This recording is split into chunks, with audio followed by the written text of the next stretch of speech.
Assalamualaikum warahmatullahi wabarakatuh. Perkenalkan kami dari kelompok 5 yang beranggotakan saya sendiri, Anjani Viniastuti dengan NIM 160. Lalu ada Danang Alam Giandaru dengan NIM 127. Ada Dawai Safadi Fanurani dengan NIM 145. Lalu ada Nani Widianingsi dengan NIM 158. Dan Nofta Okid Saisarya Kasianto dengan NIM 136. Baik teman-teman, yang pertama kita akan membahas dulu tentang pengertian dari komunikasi. Di sini ada pengertian komunikasi terapeutik, di mana komunikasi yang direncanakan secara sadar yang mempunyai tujuan dan kegiatan dipusatkan untuk kesembuhan pasien. Lalu ada juga pengertian dari gangguan jiwa, di mana kumpulan dari keadaan abnormal, baik fisik maupun moral, ataupun gangguan otak yang ditandai oleh terganggunya emosi, proses berpikir, perilaku, dan persepsi. Lalu di sini kami akan membahas tentang komunikasi terapeutik pada gangguan jiwa. Tujuan: membantu pasien untuk memperjelas dan mengurangi beban perasaan dan pikiran serta dapat mengambil tindakan untuk mengubah situasi yang ada bila pasien percaya hal yang diperlukan. Mengurangi keraguan membantu dalam hal mengambil tindakan yang efektif dan mempertahankan kekuatan egonya. Mempengaruhi orang lain, lingkungan fisik, dan dirinya. Gejala umum gangguan jiwa. Keadaan emosi terbagi menjadi dua, yaitu keadaan fisik dan keadaan mental. Selanjutnya di sini ada perbedaan komunikasi gangguan jiwa dengan penyakit fisik. Jadi, pada penderita gangguan jiwa cenderung mengalami gangguan konsep diri. Untuk penderita fisik masih memiliki konsep diri. Yang kedua, untuk penderita gangguan jiwa cenderung asik dengan dirinya, sedangkan penyakit fisik membutuhkan support dari orang lain.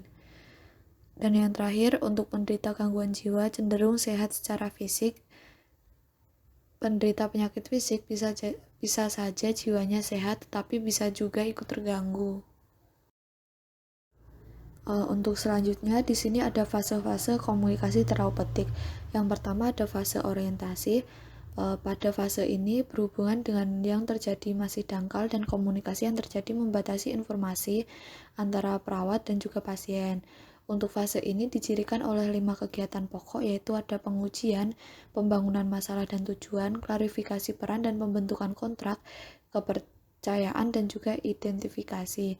Untuk yang fase kedua itu ada fase kerja atau working.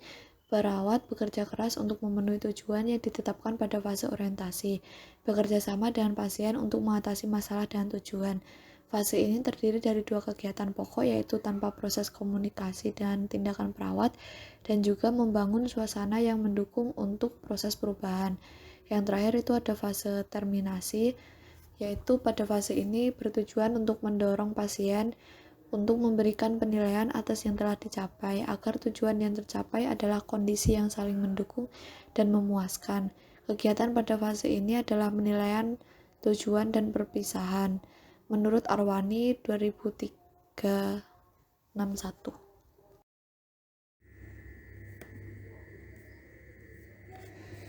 Trik ketika berkomunikasi dengan penderita gangguan jiwa. Pada pasien halusinasi, perbanyak aktivitas komunikasi, baik meminta klien berkomunikasi dengan klien lain maupun dengan perawat. Pasien halusinasi terkadang menikmati dunianya dan harus sering dialihkan dengan aktivitas fisik.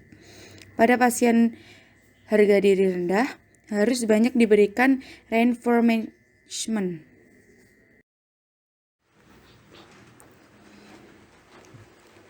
Pada pasien menarik diri, libatkan dalam aktivitas atau kegiatan yang sama-sama, ajari dan contohkan cara berkenalan dan berbincang dengan klien lain. Lalu memberi penjelasan manfaat dan akibatnya jika dia tidak mau berhubungan. Pasien perilaku kekerasan, maka harus direduksi atau ditenangkan dengan obat-obatan sebelum kita support dengan terapi lain. Jika mengamuk, maka pasien ataupun perawat bisa menjadi korban. Trik ketika berkomunikasi dengan penderita gangguan jiwa, yaitu pada pasien dengan menarik diri, melibatkan dalam aktivitas atau kegiatan yang sama-sama, mengajari dan mencontohkan cara berkenalan dan berbincang dengan klien lain, lalu memberi penjelasan manfaat dan akibatnya jika dia tidak mau berhubungan dan lain-lain. Untuk trik pasien perilaku kekerasan, maka harus direduksi atau ditenangkan dengan obat-obatan sebelum kita support dengan terapi lain. Jika mengamuk, maka pasien ataupun perawat bisa menjadi korbannya. Untuk kesimpulan, jiwa dalam diri manusia merupakan sebuah materi yang sangat diperlukan. Jiwa yang sehat sulit didefinisikan dengan tepat. Meskipun demikian, ada beberapa indikator untuk menilai kesehatan jiwa. Nah, setiap ahli memiliki pemikirannya berbeda-beda. Menurut Carl Manning, orang yang sehat jiwanya adalah orang yang mempunyai kemampuan untuk menyesuaikan diri pada lingkungan, serta berintegrasi dan berinteraksi dengan baik.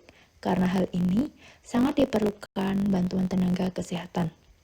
Nah, dengan adanya bantuan dari tenaga kesehatan, masyarakat dapat mengetahui apa yang harus dilakukan dan dapat melakukan penanganan yang lebih dini agar tidak mengalami penyakit psikologi yang berkelanjutan. Perawat kesehatan jiwa sangat diperlukan dalam hal ini. Perawat harus memberikan komunikasi secara terapeutik itu secara benar. Dengan hal ini, pasien dapat mempercayai seorang perawat dan dapat mengeluarkan kegelisahan yang dialami. Dalam keperawatan jiwa, seorang pasien harus memahami karakter setiap pasien agar komunikasi secara terapeutik berjalan dengan baik.